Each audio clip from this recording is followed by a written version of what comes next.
All right, so I get asked pretty often what I would recommend for somebody who's just starting a new HomeKit smart home from scratch. Now this will apply if you're moving into a new home or maybe you're having a home built. We're gonna talk about that a little bit. And even if you're just now getting into smart home tech for the first time, you wanna use HomeKit and maybe you're not really sure where to begin, this video will hopefully give you a good place to start. Let's go.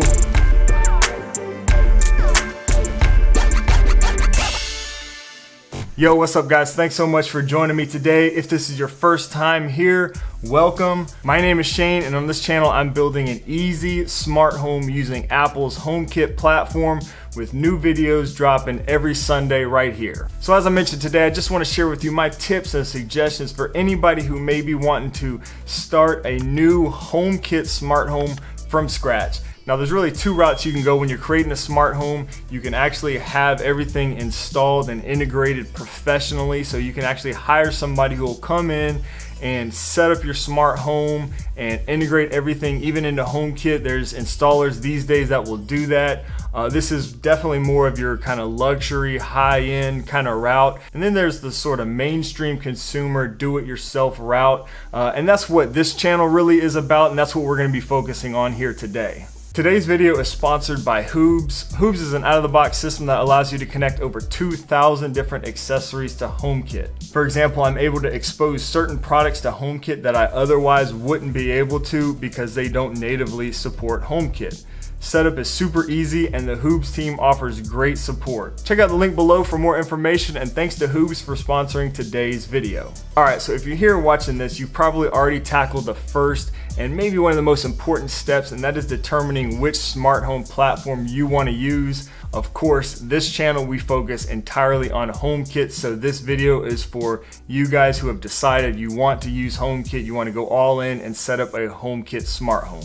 Alright, now before we proceed, if you're completely new to HomeKit and have absolutely no idea how it all works, I do have some older videos in my Getting Started playlist. I'll put links to that stuff below that do explain exactly what HomeKit is and how it works for beginners kind of starting from the ground up. But today's video, I really wanted to share with you the things that I personally would focus on if I was building a new HomeKit smart home from scratch. Now feel free to check out the chapter titles and time codes down below if you want to skip around to any certain parts of this video. And of course, if you have any questions about anything specific, accessories, or anything that I've used personally, feel free to drop those questions down in the comments below. Alright, so the first thing to consider before anything else, in my opinion, is your home network. I think this often gets overlooked, but is one of the first things I would do if I was starting from scratch. It can really be a pain to switch networks if you start adding, smart home accessories to later have to move all those to a new network. That can really be a big pain. So I would recommend go ahead and starting from the beginning, setting up a good solid network in your home.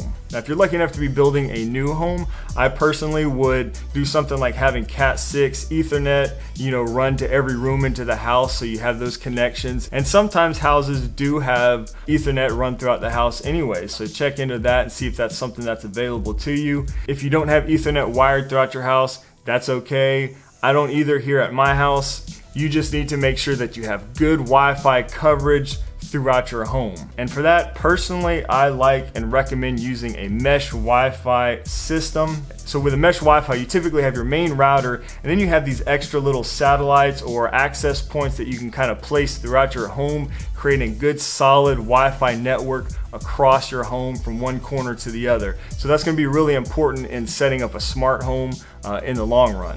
Another thing to consider is the location. You want to probably get that main router into like a central point where you can actually kind of tuck that away, and maybe also have other hubs and things like that that you'll end up adding later on. I actually have a really good spot in my house. It's pretty much dead center of the house underneath the stairwell, and that's where I keep my main Orbi router and a lot of my hubs and things like that all connected. It's kind of tucked away in a good central location, kind of hidden from everything else. Now that we've taken care of our network, the next thing to consider is our HomeKit Hub. Now you may know a HomeKit Hub can either be an Apple TV, a HomePod, or an iPad. Personally, I'd recommend go ahead and getting either an Apple TV or a HomePod if you don't have one already. Now again, you can use an iPad as your home hub, but I've heard mixed reviews about that, so I don't know if it's something I'd really recommend. If you're really serious about building a HomeKit home, I would definitely recommend getting either the Apple TV or the HomePod. The HomePod, not only is it a great speaker and serves as your HomeKit hub, but it's also a great way to have that always listening voice assistant, with Siri in your home that you can control your lights and different things like that with. So I absolutely love my Apple TVs and my HomePod, and I do highly recommend them both. Either one of these will work as a great HomeKit hub, and having this is going to be necessary for you to be able to control your smart home while you're away, as well as set up automations and things like that, because all that's going to run locally in your house, and you need to have that HomeKit hub to process all of those commands. All right, so now that we have a solid Wi-Fi network and a HomeKit hub, it's time to start adding our smart home accessories, which is really the fun part. So with that said, before you jump in and really start adding accessories and smart home products to your home, I'd really think about your plans long term to some degree if possible, and maybe consider which systems you want to buy into. Now we'll talk a little bit more about that, but basically some smart home accessories do require additional hubs and bridges. And the last thing you want to do is have to buy more bridges and things like that you don't really need. So some things to think about when adding new accessories are going to be cameras, security systems, lighting is definitely a big one, door locks, thermostats, and the list goes on. Now there's a lot to consider here, and it can really come down to just personal preference, budget, and really many other factors. And there's really no right or wrong answers, but I'm just gonna run through and share with you some of the things that I personally would do if I was starting from scratch. For temperature, I'm a big fan of the ecobee thermostat because it does support HomeKit natively, and you can also get these little room sensors that you can place throughout your home, and the thermostat can actually detect where people are in the home and adjust the temperature based to where people are at. I'm also a really big fan of using smart light switches. If I was starting over from scratch, or especially if I was having a new house built, I would probably really consider having Lutron Caseta smart switches put in throughout the house. If you want more information about smart switches, do check out the video that I did recently about smart switches and why you should be using them in your smart home. Now, in addition to smart switches, I would also consider accent lighting. Accent lighting can be, smart bulbs and lamps, light strips, and other lighting accessories. Certain lights do require an additional bridge, such as the Philips Hue products, and then other lights connect directly to Wi-Fi or Bluetooth, such as Eve and VocoLink. So again, try to think about long term. If you don't want to add a bunch of light bulbs or a bunch of light strips by Philips Hue, it probably doesn't make much sense to get a Philips Hue starter pack with 4 light bulbs and a bridge if you're only going to use those 4 light bulbs. You might be better off getting some light bulbs that just connect directly to Wi-Fi. Another great place to start is to cover your main entry points into your home by using things like smart locks and smart garage door openers. I feel like these accessories can make a huge impact on your day-to-day life, and in fact my smart garage door was one of the first accessories that I added to my smart home. And again, there's a number of options available out there on the market, so really just look around for the price and the features that look good to you. Next, let's discuss sensors and security systems. Using sensors such as motion sensors and door window sensors can be a great way to automate your smart home. But before you start buying a bunch of sensors, standalone sensors, or any kind of sensors, you might really want to consider a security system. And if you're going to want a security system at some point, that does work with HomeKit. For example, the Aqara system is a great kind of do-it-yourself solution that has all kinds of sensors that you can add to the Aqara hub, and it does expose a security system into HomeKit. But you can only use the Aqara sensors to trigger that security system alarm. And similarly, you have the Abode security system, for example, which actually offers optional professional monitoring, cellular backup, and things like that. So it's a great security system.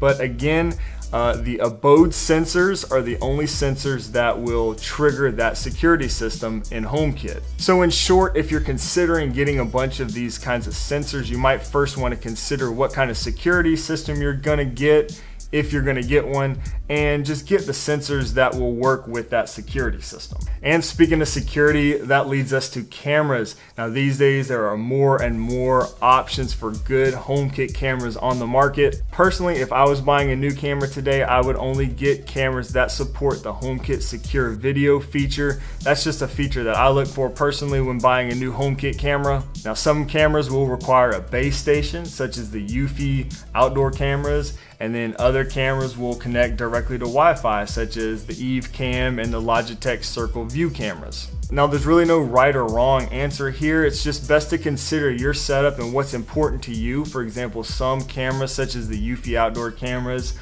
offer wireless options, which is great, but do you need wireless? Do you want something that records locally to a base station? Do you want something that just works with HomeKit Secure Video, such as the Logitech Circle View?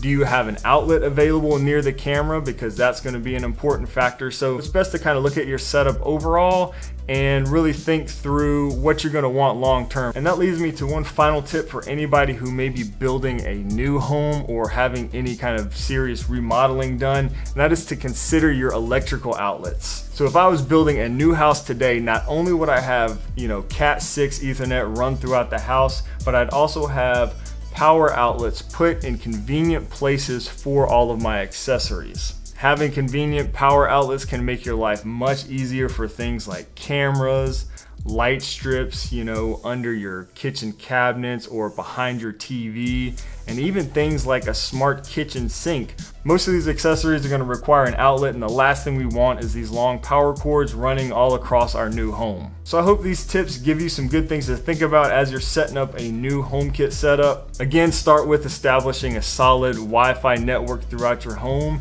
and then decide on at least one device to serve as your HomeKit hub. From there, it's really up to you in determining what accessories and devices you want to prioritize for your home. I've shared with you here some of the things that I would prioritize and some of the routes that I would go. But again, there's really no right or wrong answer. When you're out there shopping for new products, just make sure you see that little decal that says works with HomeKit. And if you're interested in any product specifically, check out my product review playlist. I've done reviews on lots of products. I'm going to continue to do that. This channel is all about building an easy smart home using HomeKit. So we're going to continue to put out more and more videos that's going to hopefully help you in building your smart home with HomeKit. Now, if you have any questions at all, or maybe you have some experiences that you'd like to share from your own smart home journey, feel free to drop any questions or comments down below in the comment section. Thanks again to Hoobs for sponsoring today's video. If you got something out of this video, please give it a thumbs up and share it with your friends. Subscribe if you haven't already. Click the bell icon so you get notified when we post new HomeKit videos every Sunday right here.